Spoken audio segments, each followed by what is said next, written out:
came back when the bowling department was Mustafiz আজকের ম্যাচে ভালো বোলিং করেছে। লখনৌ সুপার জায়ান্টের কাছে ম্যাচ হেরে গিয়ে সংবাদ মাধ্যমে এসে মুস্তাফিজকে প্রশংসা ভাসিয়ে একই বলল মহেন্দ্র সিং ধোনি, যা মুহূর্তেই ভাইরাল। দর্শক, আজ লখনৌ সুপার জায়ান্টের বিপক্ষে শুরুতে টসে হেরে ব্যাটিং করতে নেমেছিল চেন্নাই সুপার কিংস। আর শুরুতে ব্যাটিং করতে নেমে শুরু থেকেই একের পর এক উইকেট হারিয়ে ড্রেসিং রুমে যাওয়া আসার মিছিল করে চেন্নাই সুপার কিংসের ব্যাটাররা। এদিন শেষ পর্যন্ত রবীন্দ্র জাদেজার ৫৭ এবং শেষের দিকে মহেন্দ্র সিং ধোনির ঝড়ো ২৮ রানের ইনিংসের উপর ভর করে নির্ধারিত ২০ ওভার শেষ করে ১৭৬ রানের সংগ্রহ পায় চেন্নাই সুপার কিংস।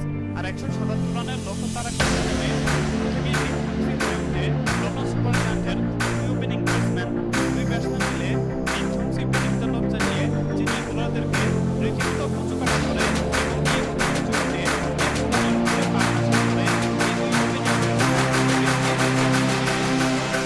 দেখাও পায়। আর এদিন ১৫তম ওভারে আউট করে লখনৌ সুপার জায়ান্টের শিবিরে আঘাত হানেন